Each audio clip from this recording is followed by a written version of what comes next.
नमस्कार दोस्तों, क्या आप भी अपने जीवन को नया दिशा देना चाहते हो तो हमारा चैनल सब्सक्राइब जरूर करें।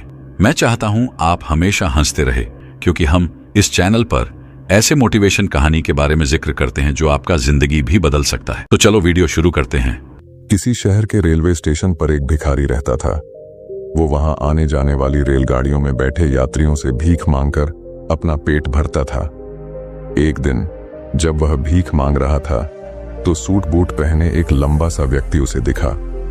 उसने सोचा कि यह व्यक्ति बहुत अमीर लगता है, इससे भीख मांगने पर यह मुझे जरूर अच्छे पैसे देगा। वह उस लंबे व्यक्ति से भीख मांगने लगा। भिखारी को देखकर उस लंबे व्यक्ति ने कहा, तुम हमेशा मांगते ही रहते हो, क्या कभी किसी को कुछ देते भी हो? भिखारी बोला, साहब मैं तो भिखारी हूं, हमेशा लोगों से मांगता ही रहता हूं, मेरी इतनी औकात कहां कि किसी को कुछ दे सकूं। लंबा व्यक्ति बोला, जब किसी को कुछ दे नहीं सकते तो तुम्हें मांगने का भी कोई हक नहीं है। मैं एक व्यापारी हूं और लेन देन में ही विश्वास करता हूं। अगर तुम्हारे पास मुझे कुछ देने को हो तभी मैं तुम्हें बदले में कुछ दे सकता हूं। इतना कहने के बाद वह लंबा आदमी ट्रेन में बैठकर चला गया। इधर भिखारी उसकी कही गई बात के बारे में सोचने लगा। उस लंबे व्यक्ति के द्वारा कही गई बात उस भिखारी के दिल में उतर गई। वह सोचने लगा कि शायद मुझे भीख में अधिक पैसा इसीलिए नहीं मिलता क्योंकि मैं उसके बदले में किसी को कुछ दे नहीं पाता हूं। लेकिन मैं तो भिखारी हूं, किसी को कुछ देने लायक भी नहीं हूं। लेकिन कब तक मैं लोगों को बिना कुछ दिए केवल मांगता ही रहूंगा? बहुत सोचने के बाद उस भिखारी ने निर्णय किया कि जो भी व्यक्ति उसे भीख देगा उसके बदले में वह भी उस व्यक्ति को कुछ जरूर देगा। लेकिन अब उसके दिमाग में यह प्रश्न चल रहा था कि वह खुद भिखारी है तो भीख के बदले में वह दूसरों को क्या दे सकता है।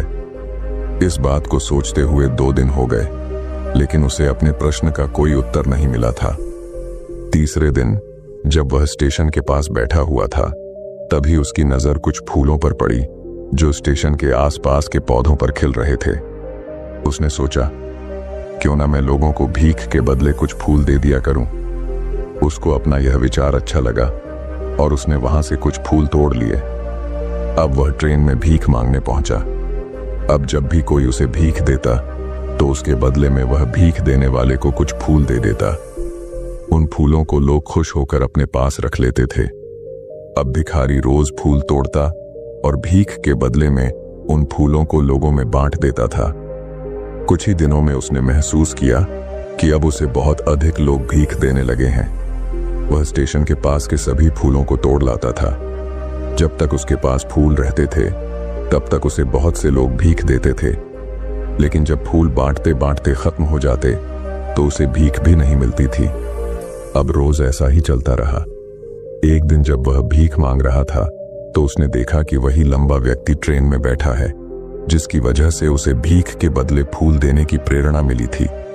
वह तुरंत उस व्यक्ति के पास पहुंच गया और भीख मांगते हुए बोला, आज मेरे पास आपको देने के लिए कुछ फूल हैं।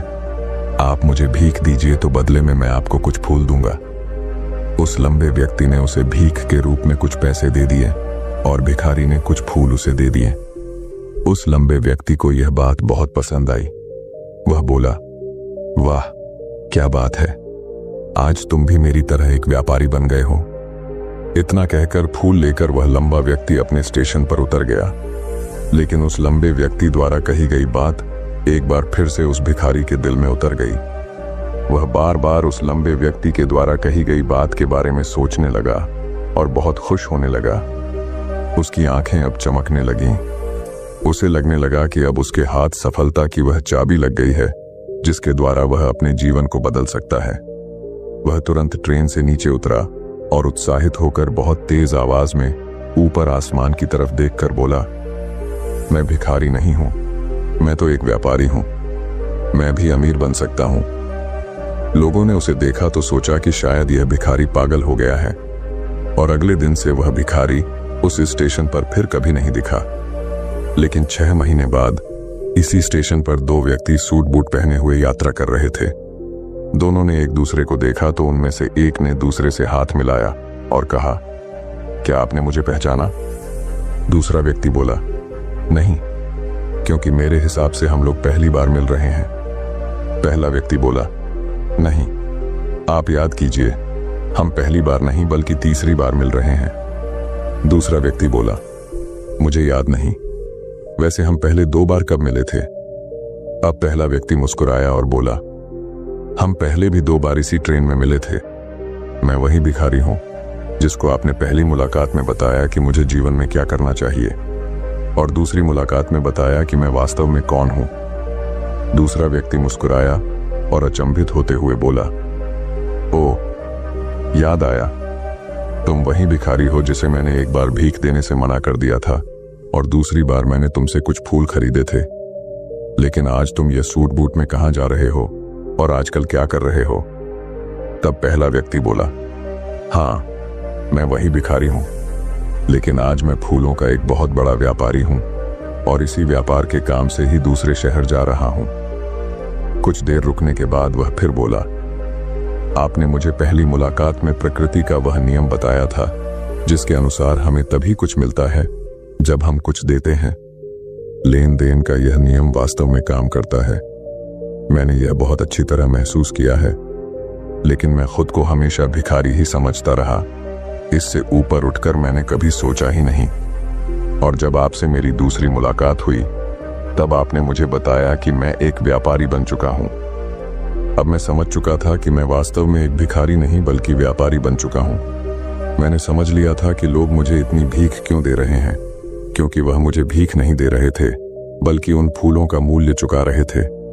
सभी लोग मेरे फूल खरीद रहे थे क्योंकि इससे सस्ते फूल उन्हें कहां मिलते।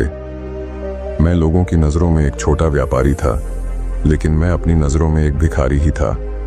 आपके बताने पर मुझे समझ आ गया कि मैं एक छोटा व्यापारी हूं।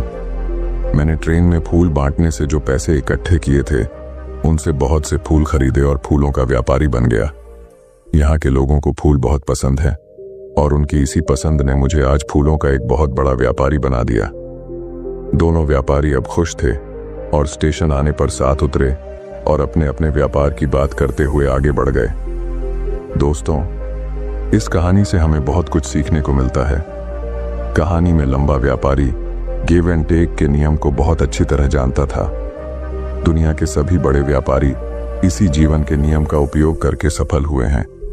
इस फॉर्मूले को उसने भिखारी को भी बताया।